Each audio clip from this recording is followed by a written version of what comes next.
Amigas y amigos, este año tenemos en el estudio dos pinturas del gran artista plástico venezolano Regulo Pérez. Esta obra se titula Mi Dulcinea de los Tepuyes, la cual pertenece a la serie de Don Quijote de la Mancha en homenaje a la escultora Nidia del Moral. Y este otro cuadro es de la serie El pez que fuma petróleo, sobre la faja petrolífera del Orinoco. Así también tenemos esta escultura del gran escultor Carlos Prada, que es la maqueta de la obra que está colocada en Puente Llaguno, en homenaje a los caídos el 11 de abril.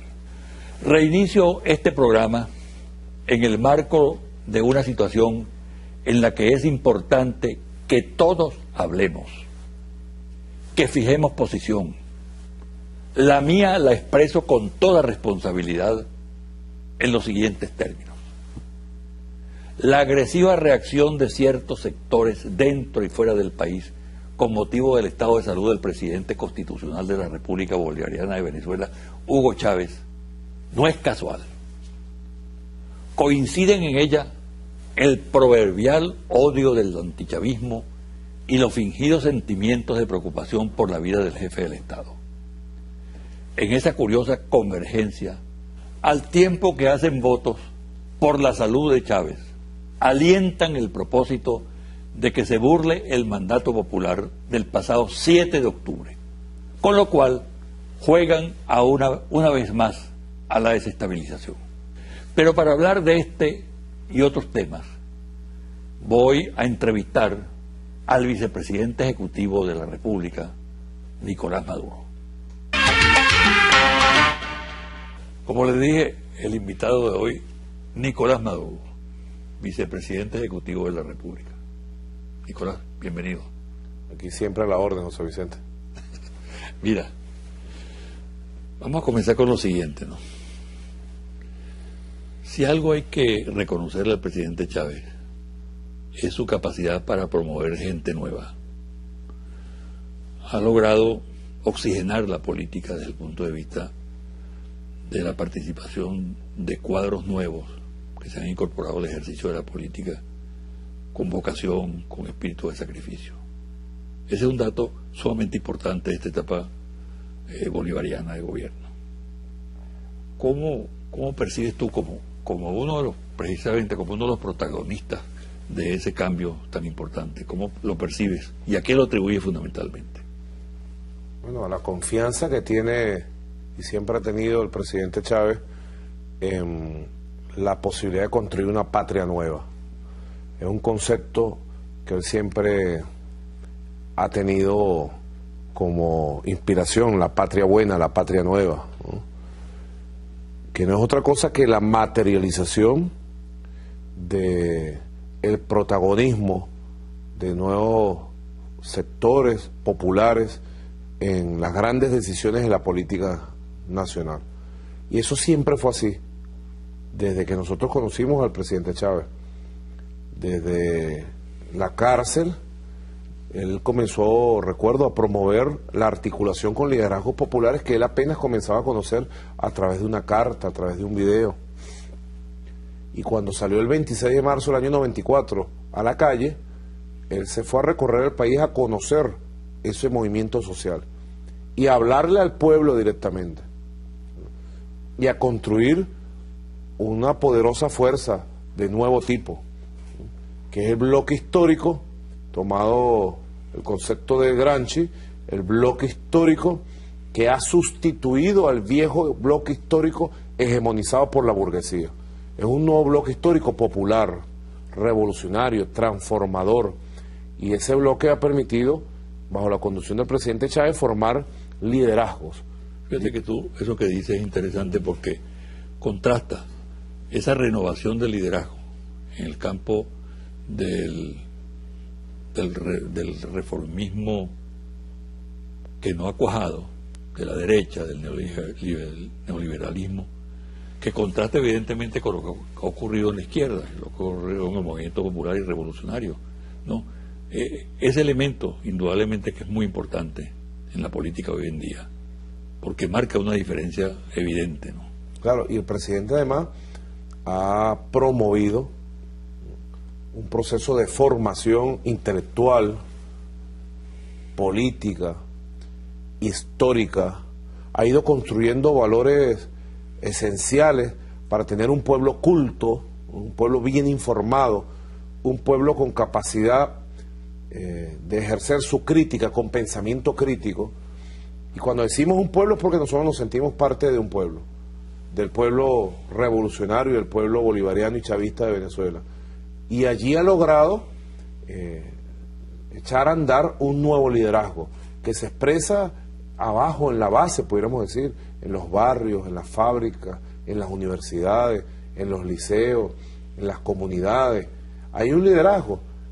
Inclusive, pudiéramos poner como ejemplo, a nivel de los estados, lo que acaba de ocurrir en las elecciones del 16 de diciembre, apenas hace un mes.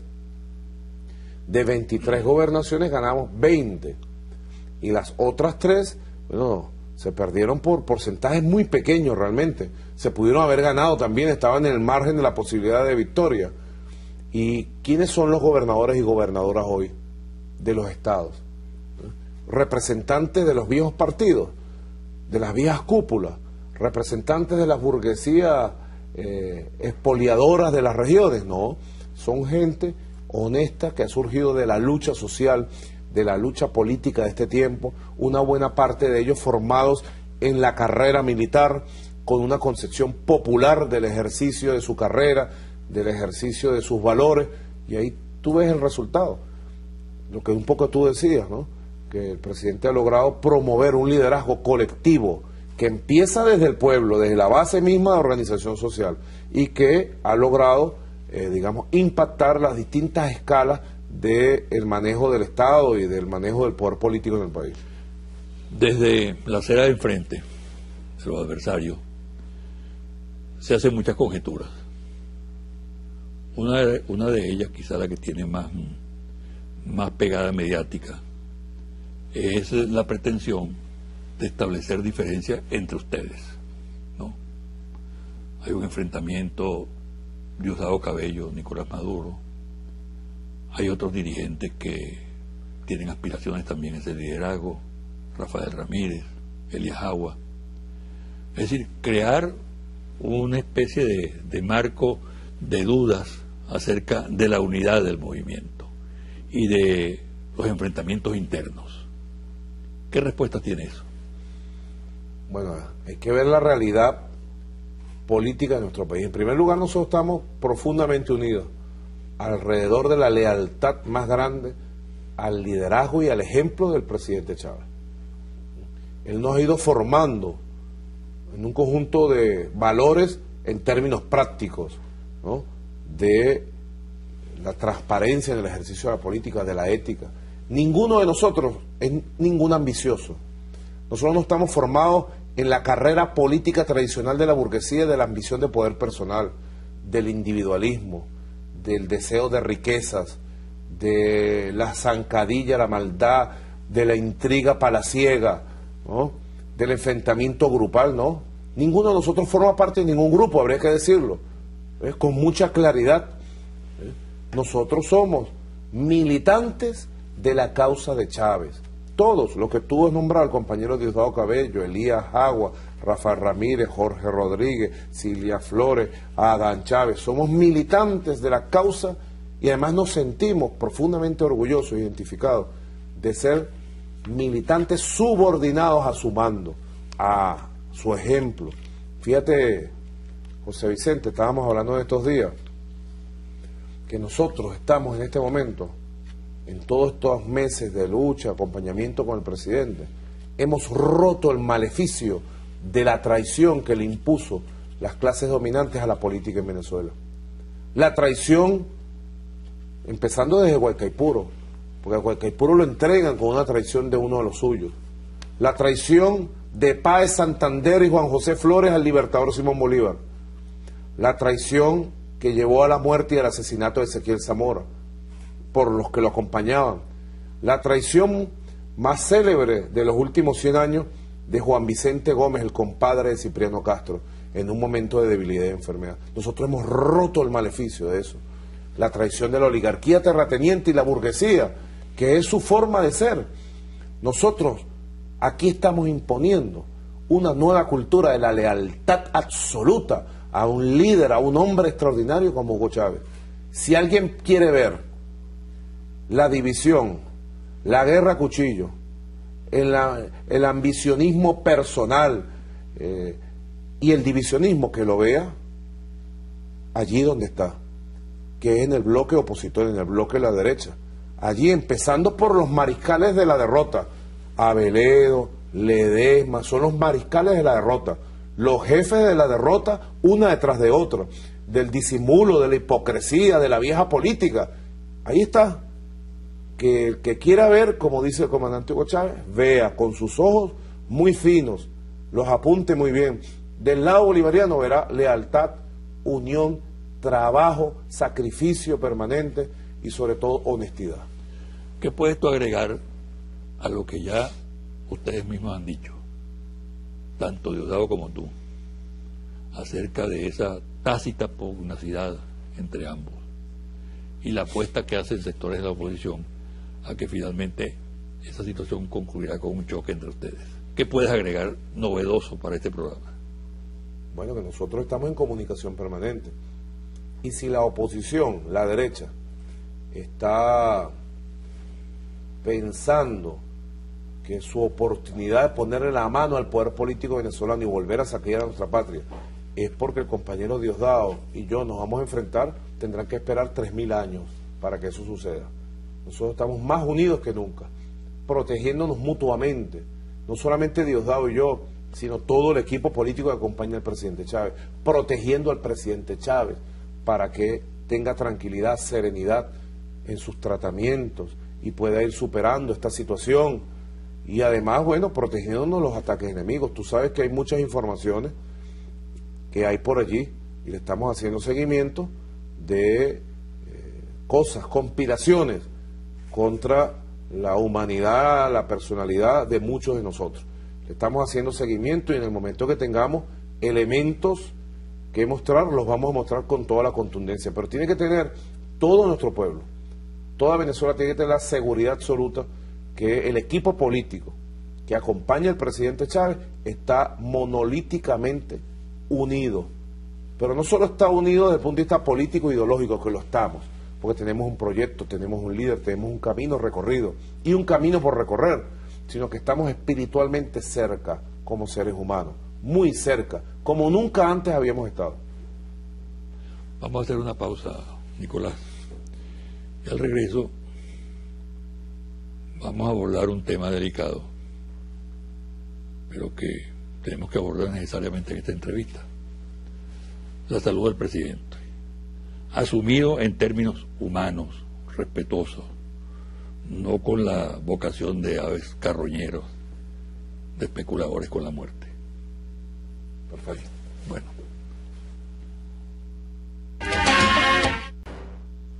Nicolás, te repito, el tema de la salud del presidente, asumido en términos responsables, serios, de legítima información al país. ¿Qué puedes tú decir al respecto? Tú has estado muy cerca, has estado viajando a La Habana, has visto al presidente. ¿Qué puedes tú decir en este momento acerca de algo que mantiene en vilo al país, preocupado, inquieto? Bueno, ¿Cómo contrarrestar la desinformación que hay? ¿No? Yo pienso que, José Vicente, hay una muy amplia mayoría de los venezolanos que acompaña de corazón al presidente Chávez y que todos los días comparte una oración y una petición a Dios porque fortalezca el esfuerzo del presidente Chávez en esta dura batalla que está dando. Y esa amplia mayoría de venezolanos, a ellos va dirigido nuestra información permanente. Desde, bueno, el presidente Chávez el 8 de diciembre, cuando informó al país la recurrencia en la lesión y lo grave de la operación que se iba a realizar, como la información que nosotros hemos transmitido desde el 11 de diciembre. La oposición habla de secretismo. Bueno, yo pienso que ellos se quedaron con su formulita esa del famoso secretismo. Nosotros no podemos esperar nada bueno en relación al presidente Chávez y a nuestro país de ningún factor, ningún medio de comunicación de la derecha ni de la oposición. Porque en todo caso, ellos han tratado de utilizar la enfermedad del presidente Chávez para tratar de generar algún disturbio importante en la vida política del país. Por todas las vías lo han intentado. No lo han logrado. Y no es la primera vez tampoco. Ese manejo pérfido, despreciable de ese tema, deshumanizado completamente, ¿no ha hecho mella en algún sector del país? Bueno, estoy seguro que sí. Nosotros manejamos información, encuestas permanentes, encuestas muy serias, ¿no? Porque son las encuestas que nos han dicho públicamente en las coyunturas electorales el 7 de octubre, la victoria gigantesca que esperaba el presidente Chávez. Nos dijeron los resultados del 16 de diciembre, son encuestas comprobadas.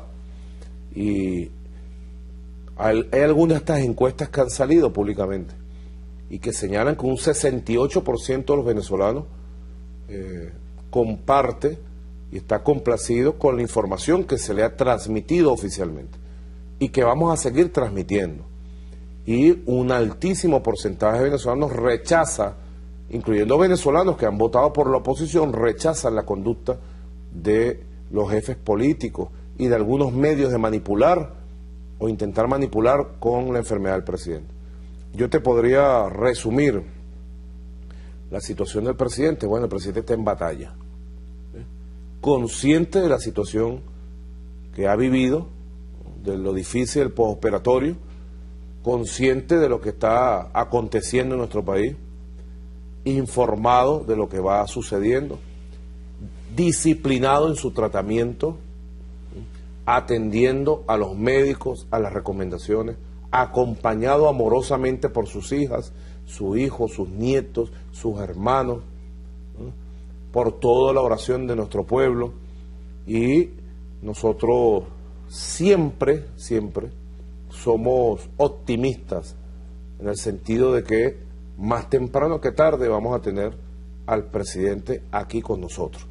Y bueno, mientras tanto le hemos dicho al presidente, a sus familiares, le hemos dicho a nuestro pueblo, aquí está un gobierno, un equipo de trabajo que él ha formado, gobernando, trabajando con el pueblo y echando a andar todas las grandes misiones contenidas en el plan de la patria. Mira, Nicolás, no es por una curiosidad morbosa que yo te voy a hacer la siguiente pregunta. ¿Tú has visto al presidente? Claro, en varias oportunidades. ¿Has conversado con él? Claro, en varias oportunidades, ¿no? Respetando los tratamientos. Claro. Y hemos establecido comunicación. Recientemente, la última oportunidad que estuvimos allá, el 14 de enero, un día antes de la consignación de la memoria y cuenta, ¿no? Le informamos, él me ratificó la orden que llevara y consignara la memoria y cuenta ante la Asamblea Nacional. Le informamos de diversas circunstancias, estuvo muy interesado en el tema del petróleo, la estabilidad de los precios del petróleo, los ingresos de este año para cubrir el presupuesto, dado bueno que este año tenemos el desarrollo al máximo nivel de la Gran Misión Vivienda, de la Gran Misión Saber y Trabajo, de Amor de Venezuela, de hijos de Venezuela. Él está con su mente en eso, concentrado en su tratamiento, atendiendo disciplinadamente su tratamiento. Y bueno, cada vez que hemos visitado La Habana, hemos tenido la oportunidad de verlo, ¿no? De acompañarlo humanamente, porque nosotros queremos al presidente Chávez, lo queremos profundamente. Su estado de ánimo, el de siempre, ¿no? Con el ánimo de la victoria y además con lo que decíamos cuando regresamos ahorita, el 14 de enero, con una mirada muy especial de ver cómo la patria a la que él le ha dedicado todo su esfuerzo, toda su vida, va echando adelante, se va levantando. Y nosotros, sus hijos de la vida, estamos ahí, consecuente y leal con él. y él, pasando circunstancias tan difíciles, cuenta con nosotros, cuenta con un pueblo, cuenta con un equipo de hombres y mujeres leales. Eso le ha dado como un brillo especial a su mirada, pues. Sería como algo distintivo que yo pudiera comentarte, que vi el 14 la última vez que lo vi. Una mirada de satisfacción por la lucha que ha dado por nuestra patria, bueno, y por la lucha que está por dar. Así que nosotros en ese sentido le decimos a nuestro pueblo, nosotros tenemos un equipo de trabajo, de acompañamiento al presidente Chávez, y le hemos dicho, presidente, así se lo dije yo personalmente, con compañero Rafael Ramírez, Diosdado Cabello, con Jorge Arriaza, Adán Chávez, Silvia Flores, que entramos juntos, y yo le dije, tenía la mano derecha agarrada, saludándolo, y le dije, esté tranquilo, presidente, mantenga su ritmo de tratamiento. Allá hay un pueblo que está respondiendo, hay una Fuerza Armada Nacional Bolivariana con la moral crecida y leal, y hay un equipo de gobierno, hay las fuerzas revolucionarias, y esta gente ha intentado incendiar, no podrán incendiar a nuestro país, no lo vamos a permitir, cuente con nosotros, esté tranquilo. Y él, bueno, me dio unas gracias en su corazón y me dijo, transmítele mi agradecimiento a todo el pueblo, a las Fuerzas Armadas. Y es lo que hemos venido haciendo durante todos estos días. Tú hablaste en la reunión que hubo del Consejo Federal de Gobierno. Pronunciaste una frase que fue que él está remontando la cuesta. ¿En qué consiste eso de remontar la cuesta? Remontar la cuesta significa salir del postoperatorio, ¿no? Largo, prolongado, como nosotros se lo anunciamos al país, de acuerdo a la información del equipo médico. Va saliendo del postoperatorio, ¿no? Ya a entrar en una nueva fase de tratamientos, que está en procesos de evaluación, ¿no?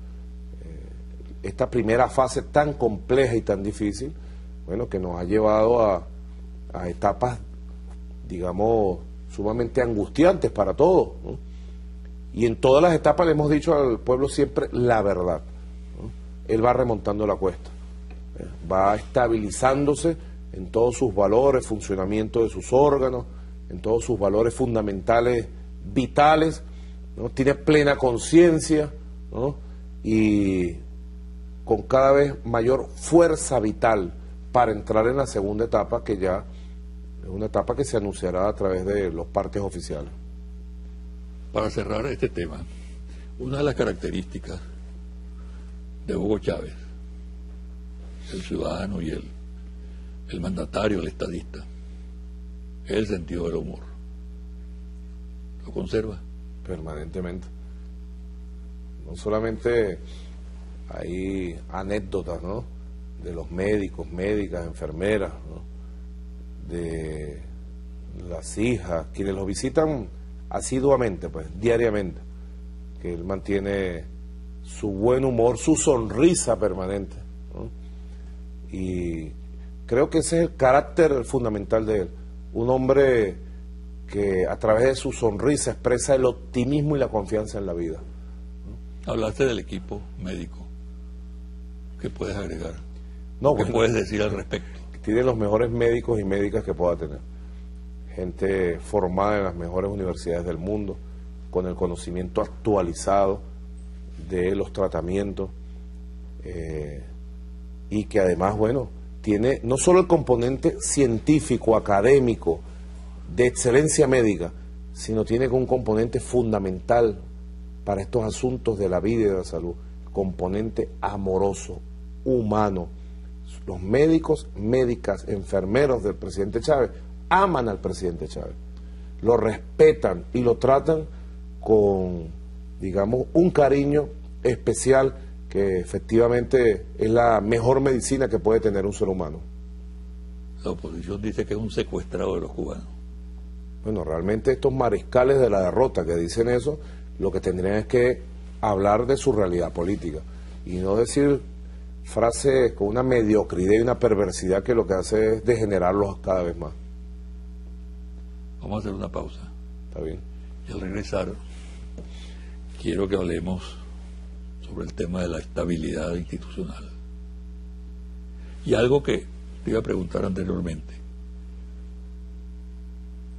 todo lo que ustedes hacen como gobernantes en este momento está basado en las instrucciones que le da el presidente desde La Habana.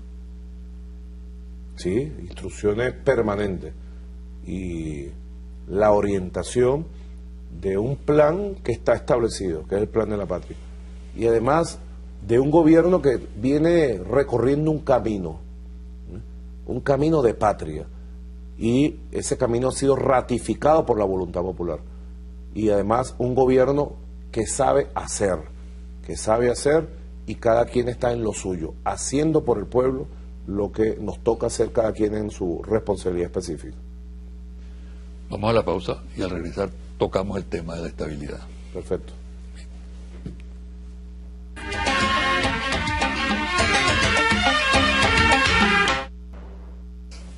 La enfermedad del presidente, la imagen de precariedad acerca del gobierno que trata de acreditar la oposición, la ofensiva brutal, internacionalmente hablando, en los medios, etcétera,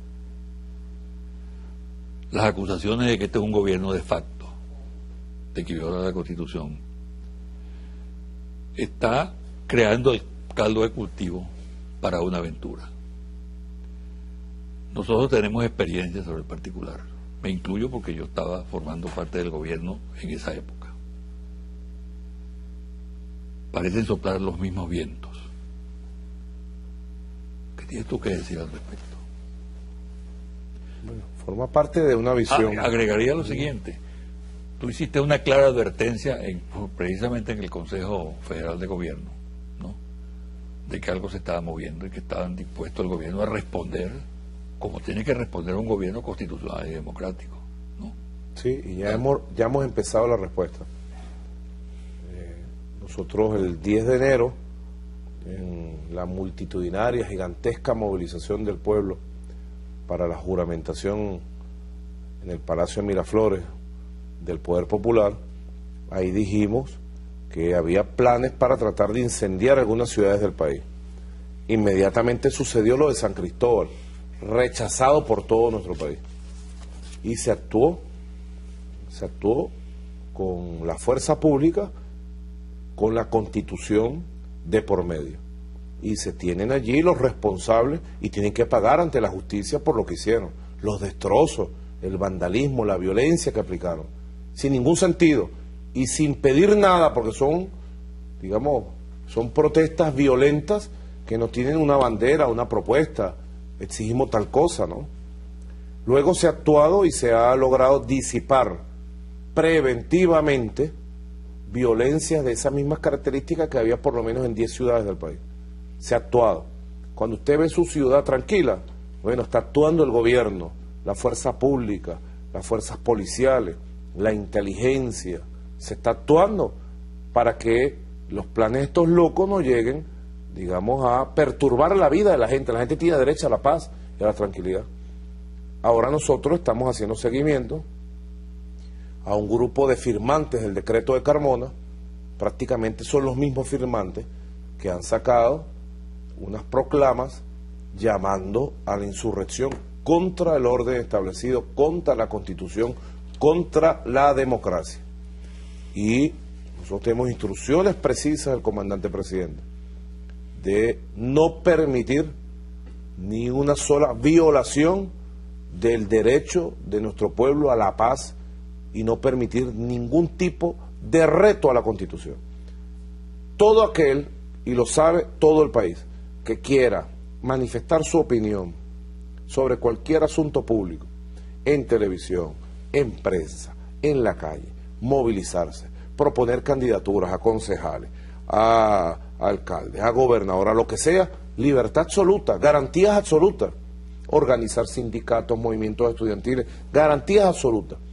Pero aquel que pretenda utilizar su poder económico, o mediático, o político, bueno, se encontrará a esta Constitución y al Estado venezolano en su conjunto de frente, y después no vayan a decir que son, perseguidos políticos, ¿no?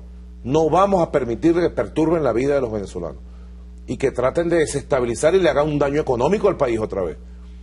20.000 millones de dólares hicieron que se perdiera nuestro país en el año 2002-2003. El desempleo lo llevaron a 25%, cuando hoy el desempleo lo hemos reducido hasta 6% gracias a las políticas del presidente Chávez. No vamos a permitir que perturben la vida económica y social del pueblo. Deduzco que tú te estás refiriendo, Nicolás, a una rueda de prensa que hubo el pasado jueves 17 y a un documento que cuenta con el respaldo de esos actores. Documento catalogado como, o titulado mejor dicho, como Manifiesto a la Sociedad Democrática Venezolana y a su Fuerza Armada Nacional, con un subtítulo: Hagamos cumplir la Constitución e impidamos la dominación cubana. Aquí, por ejemplo, se dice en uno de sus apartes: para garantizar su control sobre Venezuela, el castrocomunismo ha diseñado un sistema electoral a su medida, es decir, un ataque directo al sistema electoral venezolano para deslegitimarlo. Y más adelante se señala que pese a que nuestro planteamiento es razonable, democrático y constitucional, voceros del gobierno y algunos sectores de la oposición lo calificarán de golpista. Pero ocurre justamente lo contrario. Golpistas son quienes han venido violando la Constitución de manera sistemática. Restablecer su vigencia es un mandato explícito contemplado en el artículo 333, el famoso artículo invocado precisamente en abril del 2002. Y hacen un señalamiento en el sentido de que durante los próximos días, aquí está la amenaza, se definirá si Venezuela dejará de existir como nación para convertirse definitivamente en una colonia de Cuba, o si recuperaremos nuestra identidad y nuestro destino histórico. Estamos convencidos de que nuestras Fuerzas Armadas, respaldadas por todos los sectores de la sociedad civil, daremos un paso al frente e impediremos la disolución de la patria. Hay una larga lista de firmantes: Oscar Centeno Lucinchi, Enrique Tejera París, Pedro Pablo Aguilar, Osvaldo Álvarez Paz, María Corina Machado, Diego Arria, Marcel Granier, Miguel Enrique Otero, Oscar García Mendoza, entre otros. ¿Cómo calificarías tú esto, este documento, este llamado? Si lo tratas de calificar por los firmantes, son los mismos firmantes del decreto de Carmona, exactamente lo mismo. Si lo calificas por el contenido, es el mismo lenguaje de abril de 2002. Si lo calificas por la fuerza que ellos pudieran tener, bueno, sencillamente pudiéramos nosotros tender a subestimarlo, porque realmente ninguna de estas personas mueve ninguna fuerza política y menos fuerza militar a este país. Pero nosotros no lo subestimamos. Nosotros solamente le hacemos un llamado en primer lugar al pueblo venezolano, a mantenernos como siempre, serenos pero alertas. El 23 de enero vamos a la calle, a una gran movilización de defensa de la Constitución, de ratificación de la lealtad al presidente Chávez, de defensa de la revolución, pero además también le hacemos un llamado a la dirigencia opositora que se dice estar en el camino democrático, a su excandidato presidencial, a los dirigentes de la MUD. ¿Ustedes van por este camino? ¿Van a desconocer la Constitución nuevamente? Este es el camino de ustedes.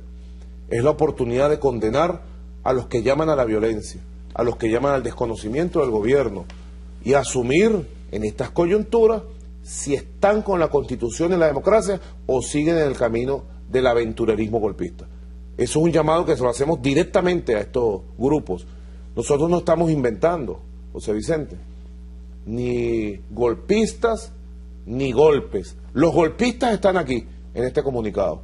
Habrá que ver si tienen capacidad para un golpe. Lo que nosotros sí podemos decir es que tenemos capacidad para garantizar a este país la democracia, la paz, por encima de cualquier amenaza. Nosotros podemos decirlo hoy con absoluta seguridad. Otra lectura, Nicolás, se me ocurre en este momento, es que se trata de un deslinde en ese sector de la oposición, ¿no? Y que aparentemente viene a ser la primera división de la MUD. Es decir, se retiran prácticamente sectores radicalizados de ultraderecha, golpistas, definitivamente golpistas, de aquellos que, como tú mismo lo decías, quieren transitar la vía cívica y acogerse a los resultados electorales. ¿Esa lectura es válida? Sí, hay varios toletes. Nosotros en la Asamblea Nacional recientemente vimos 4. Un tolete que dijo que no iba a la Asamblea, porque no reconoció al gobierno. Otro tolete que salió corriendo sin que nosotros diéramos la primera palabra. Otro tolete que pretendió crear un enfrentamiento físico y pantallar en un enfrentamiento físico ahí. Y otro que se sentó responsablemente allí a ver qué pasaba y escuchar las palabras nuestras. Bueno, nosotros le hacemos un llamado a los dirigentes que quieran construir verdaderamente una oposición democrática, bueno, que reaccionen a tiempo, porque a veces se hacen los locos para ver qué pasa, para decir las cosas dan resultados y se desestabiliza el país y después ellos salir como los salvadores, ¿no? A tiempo es que hay que actuar y nosotros le ratificamos a nuestro pueblo. El camino de nuestra patria está aquí, la Constitución, en el trabajo. Fíjate que sobre eso que tú dices, perdona la interrupción, los sucesos de abril del 2002 los determinaron fundamentalmente los radicales, los exaltados, los que cultivaban el mito de la Plaza Altamira, etcétera, etcétera, que empujaron a los sectores democráticos o que no querían la confrontación violenta a esa posición, los llevaron. Parece plantearse una situación similar. Ahora, ¿será capaz el sector democrático de la oposición, que existe indudablemente, ¿no?, de resistir esa presión hoy en día? Ellos siempre se han dejado imponer el discurso de ultraderecha, porque ellos dicen que el electorado más firme de ellos es el electorado llamado de clase media alta, que bueno, por un conjunto de factores, el presidente Chávez, en los momentos en que se sienten muy solos y divididos, siempre apela a un discurso irresponsable. Fíjate, el discurso anticubano, digamos, de un anticomunismo que parece de hace 60 años. Anacrónico, ¿no? Y que justificó todas las matanzas en este mundo. Pinochet y Franco surgieron de ese anticomunismo. Hitler surgió de discursos parecidos de desprecio al ser humano. Por eso nosotros le decimos también a los venezolanos, no nos enganchemos con la locura de esta ultraderecha. Vamos a engancharnos con la Constitución, con el trabajo. Aquí lo que se impone es el trabajo, todos los días de la vida. Nosotros venimos toda esta semana que pasó de entregar viviendas dentro de la Gran Misión Vivienda, de entregar créditos dentro de la Gran Misión Saber y Trabajo, de echar a andar los planes de barrio adentro, trabajar por la prosperidad a la clase obrera venezolana, trabajo y más trabajo, responsabilidad y lealtad con el comandante Hugo Chávez, a los empresarios, a todos los empresarios. También le decimos, el año 2013 va a ser un año extraordinario. Se prevé por lo menos un crecimiento del 6% y un crecimiento en condiciones de revolución, o sea que es crecimiento para todos. Así que yo estoy seguro que el 99% de los empresarios de este país, salvo excepciones, una de las cuales firmo aquí, salvo excepciones, están listos para trabajar y confían en su gobierno, en el gobierno del presidente Chávez, que es el que garantiza la prosperidad y el progreso a ellos y a todos los venezolanos. Para concluir y abundar un poco lo que tú estás diciendo en este momento, si bien existe estabilidad política e institucional en el país, no hay la menor duda de ello, existe sin embargo preocupación por la situación económica, ¿no? Sobre todo porque están pendientes algunas medidas y se han hecho algunos anuncios que han creado cierta confusión o esperanzas, como tú quieras calificarlo. Se preparan algunas medidas próximamente en materia económica. Todos los días. Todos los días. No me desarme con esa respuesta. Bueno, aquí hay un equipo de gobierno dame sustancia. de gran experiencia, ¿no?, que está trabajando permanentemente todo lo que nos lleve este año a vigilar de cerca la inflación, el crecimiento económico, el abastecimiento de productos. Recientemente hubo una ola especulativa y de acaparamiento y hemos actuado con mucha rapidez y ha logrado remontarse la situación de desabastecimiento que había de algunos productos. Estamos todos los días encima de la situación. En enero, lo que falta de enero, febrero, marzo, serán anuncios permanentes para garantizar los elementos fundamentales. Que el país crezca económicamente y prospere, se diversifique su economía, crezca la inversión, que controlemos la inflación, que logremos distribuir la riqueza en nuestra patria y que logremos un nivel de armonía, de equilibrio entre los distintos factores de la economía. En eso estamos nosotros 24 horas del día. Bueno, muchas gracias, pues. Bueno, gracias. Mucha suerte. Gracias, José Vicente. Muchas gracias, Nicolás. Una pausa y al regresar los confidenciales.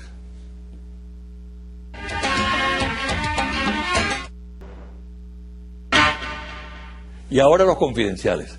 En el seno de la Iglesia Católica se está dando una confrontación que tiene diversas manifestaciones. Durante las campañas electorales, tanto la del 7 de octubre como la del 16 de diciembre, la jerarquía adoptó una actitud ponderada que motivó críticas en sectores sociales y políticos alineados con la oposición.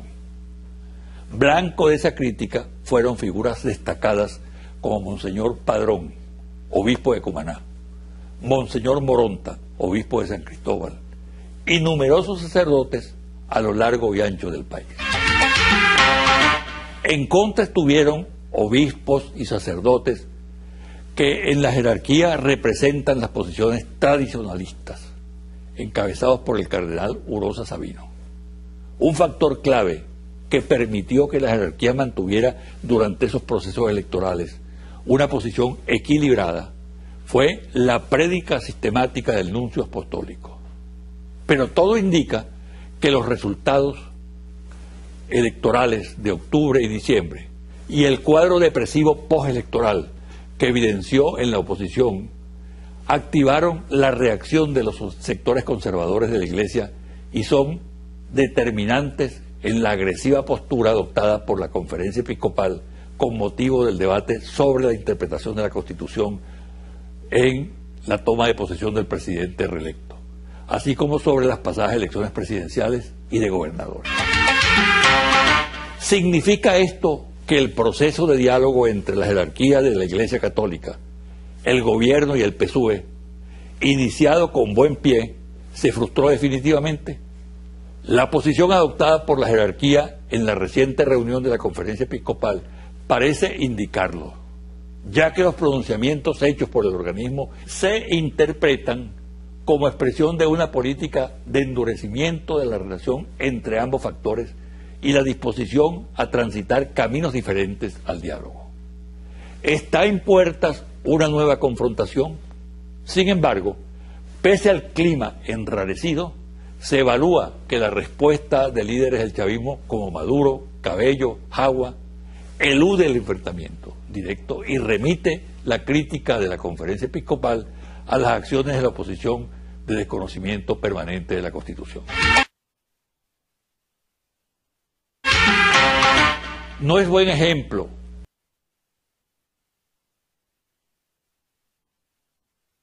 para la región latinoamericana la actitud asumida por el gobierno de Colombia de desconocimiento de la sentencia de justicia nacional de diferendo con Nicaragua en el caso del archipiélago que conforman las islas de San Andrés, Providencia, Santa Catalina y Cayos aledaños.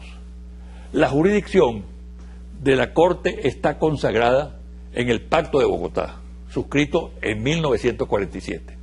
Colombia aceptó que el diferendo con Nicaragua fuera conocido por el organismo, pero ahora cuando se produce la decisión que atribuye a Colombia la soberanía sobre el archipiélago y le reconoce a Nicaragua soberanía marítima, Colombia la rechaza y anuncia su retiro del Pacto de Bogotá. Sin duda, una posición contraria al debido respeto del derecho internacional. En la dirección política del PSUV hay la determinación de mantener un severo seguimiento de la gestión de los gobernadores de Estado, alcaldes, legisladores regionales y concejales. Igualmente se ha planteado la necesidad de la rendición de cuentas de los gobernadores salientes, tanto del sector oficial como de la oposición. Para un país con grave crisis económica y social, como es el caso de España, 100 efectivos militares muertos y 3.500 millones de euros gastados en Afganistán, no hace otra cosa que confirmar cómo las políticas imperiales arrastran al absurdo a países con gobiernos débiles y obsecuentes. Lamento, al igual que todos, la muerte de así a secas, como era conocido popularmente, gran artista y gran ciudadano. Igualmente el fallecimiento de un extraordinario periodista y amigo, Augusto Hernández. Paz a sus almas y mis condolencias a sus familiares. La campaña mediática en contra de la presidenta argentina Kirchner, similar a la que se realiza contra Chávez, contra el presidente boliviano Evo Morales, el ecuatoriano Correa, el nicaragüense Daniel Ortega. En Argentina, la arremetida la encabezan el monopolio del grupo del diario Clarín, La Razón, La Nación, televisoras y radios. Sin embargo, al igual de lo que sucede en Venezuela, la actitud de poderosos medios contra gobernantes progresistas tiene un efecto muy relativo, incluso limitado. Lo confirma la reciente encuesta del Centro de Estudios de Opinión Pública que conduce el sociólogo Roberto Bachmann, que en su último trabajo le da a Cristina Kirchner 46,3% de apoyo popular, a Macri, precandidato de la derecha, 17%, y a Wigner, socialista, 16,3%, mientras el resto no pasa de un dígito. Confidencial, las advertencias del gobierno nacional a la oposición, resumidas por el vicepresidente Nicolás Maduro durante la reunión del Consejo Federal de Gobierno del pasado martes 15 de los corrientes, se basan no solo en los hechos violentos ocurridos en el estado Táchira, protagonizados por grupos claramente identificados, sino por reiterados informes de inteligencia alertando sobre la existencia de actividades subversivas. Además, está lo que vienen sosteniendo parlamentarios, dirigentes de partidos opositores, columnistas y analistas, que califica como de facto al gobierno, que ha habido un golpe de Estado contra la Constitución y un trabajo que un equipo de oficiales retirados y personas con contactos militares realiza actualmente en la institución. En esos sectores se considera que la ausencia de Chávez y las supuestas luchas intestinas en el PSUV crean condiciones para impulsar una acción desestabilizadora que contaría con el visto bueno de factores internacionales. La alerta del gobierno no es caprichosa ni tiene fines represivos. Quienes practican la oposición en forma democrática y cívicamente no tienen nada que temer. Solo deben poner las barbas en remojo aquellos que ejercen la violencia y se empeñan en atentar contra la Constitución y el Estado de Derecho, como ya lo han hecho en otras oportunidades. Hasta aquí el programa de hoy. Me despido hasta el próximo domingo a las 9 de la mañana por este su canal Televen.